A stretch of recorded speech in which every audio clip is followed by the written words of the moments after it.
Thank you again for watching our coverage of the Buncombe County Sheriff's race. Quentin Miller is the Democrat candidate for sheriff, and for months, the Tribune has been sending FOIA requests to the city of Asheville regarding Quentin Miller's background as a police officer and interviewing law enforcement officers that know him. We have reviewed Miller's court documents and campaign finance reports, and we are now ready to report to you our findings. Quentin Miller is a retired Asheville police officer and a foster care home owner. The North Carolina Board of Elections says that as of today, Quentin Miller has raised over $41,000 for his campaign. According to his website, Quentin Miller wants to base the Buncombe County Sheriff's Department on President Obama's 21st century of policing, which includes a de-escalation of the police force and gun control. So what is a de-escalation of the police force? Well, according to the Chicago Police Department, a de-escalation of police force is a law enforcement training experience designed to equip police officers with knowledge and skills that enable them to initiate specific actions to de-escalate a crisis situation. But one Asheville police officer I spoke with said it's a social experiment in sensitivity training, and he said, in other words, and I quote, it's going to get police officers killed. A de-escalation of the police force is mandated in the city of Chicago, and the total number of people shot just this year is over 1,400, with over 246 people killed. Well, besides the city of Chicago, what other city in North Carolina has tried the de-escalation of a police force?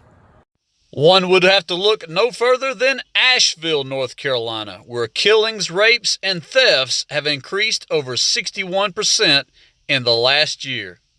Former United States Attorney General Eric Holder helped write Obama's de-escalation police program, of which Quentin Miller wants to have here in Buncombe County. And we tried to reach Mr. Miller for comment numerous times, but he never returned our calls. But we caught up with him at a Democrat rally in Leicester.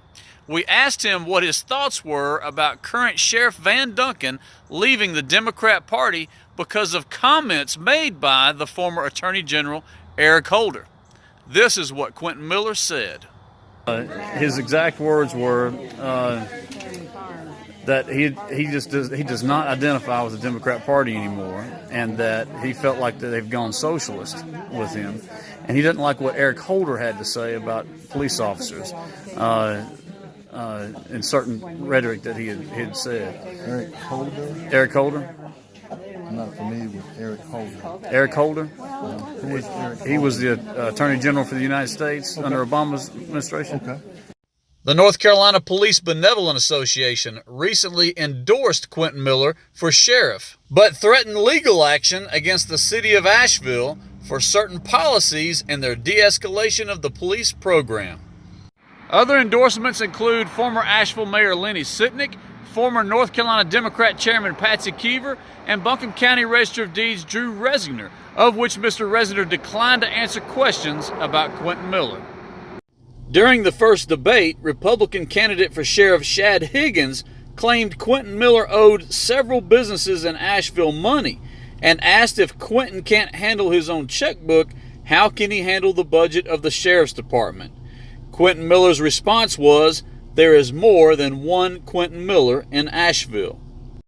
The Tribune checked court documents that matched Mr. Miller's name and known addresses. The Tribune found Quentin Miller allegedly owes Star Furniture over $1,900, and his furniture and kitchen items were repossessed for non-payment.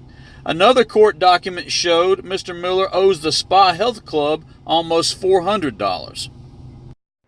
The Tribune has given Quentin Miller every opportunity to answer questions about his past and where he wants to see the Buncombe County Sheriff's Department.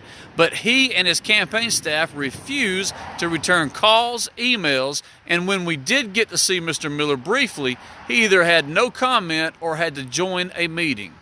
We at the Tribune understand that this report may seem one-sided, but if Quentin Miller and his campaign will not return our phone calls, we will still inform the public of the information we have, but we always extend every opportunity for Mr. Quentin Miller or his staff to speak with us.